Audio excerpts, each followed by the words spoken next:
What's going on, guys? Mexo14 here, and after months and months of waiting, I finally got my hands on an NVIDIA 1080 graphics card.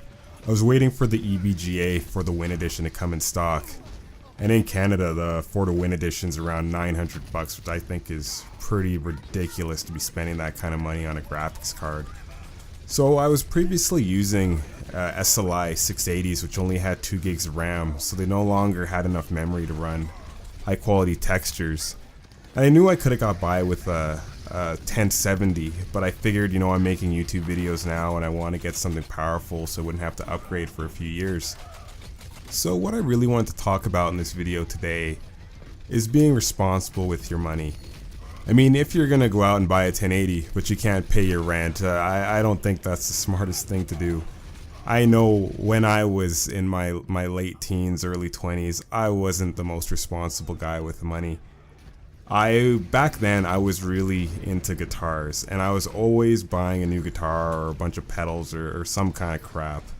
And back then I was living in my parents' place and I had a crappy job, and yeah, I was always wasting my money. So anyway, every time I'd buy a new guitar, I'd take it to the same guitar technician to set it up. So I got to know him pretty well. So long story short, one day I was hanging out in his shop and I told him I wanted to buy this vintage Fender Telecaster, and it cost a couple grand. So he gave me some of the most solid advice I'd ever gotten, and I want to share that with you guys. So he told me that I should only be spending that kind of money on a guitar if it was making me money. And that advice changed my perspective about money to this day. Now, guys, don't take what I'm saying the wrong way. I'm not saying that you shouldn't go spend your money on something that you'd really enjoy. I'm actually saying quite the contrary. Man, I think life is meant to be enjoyed to the fullest. I think you should have everything you want in life, but you need to put yourself in a position to be able to have what you want in life. So, back to the conversation I had with my guitar tech back in the day. He told me at my age I should be investing a percentage of my paycheck towards my education or buying my first home. And the irony is my parents, they've been telling me the same thing for years. And I don't know, hearing it from somebody other than my family, it makes you actually take it to heart.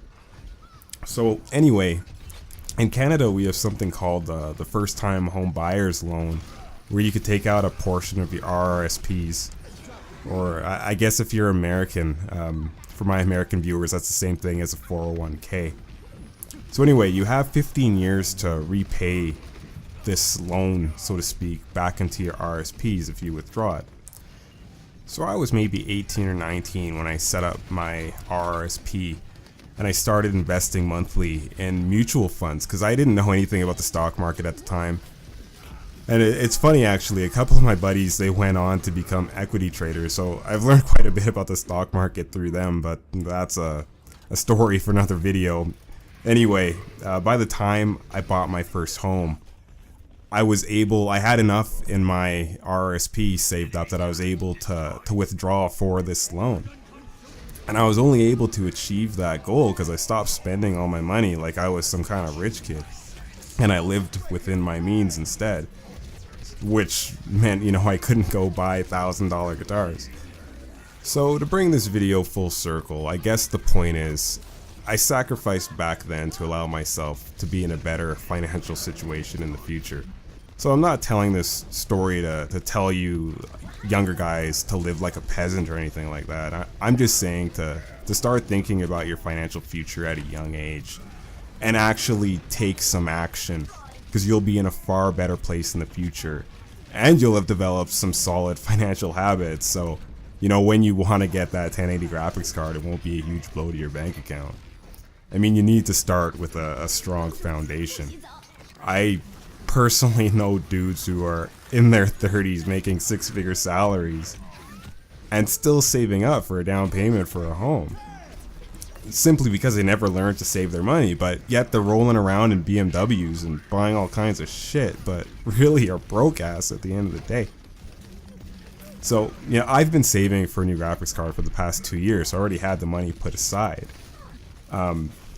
Simply because I feel I've developed these habits way back in my late teens.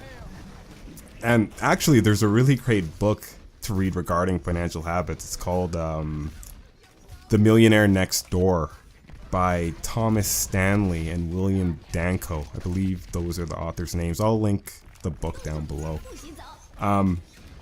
Yeah, that book's a definite must read. Anyway, I hope you guys found some value in this video. If you did, drop me a like. In the comments below, let me know what was some of the best financial advice you guys have received.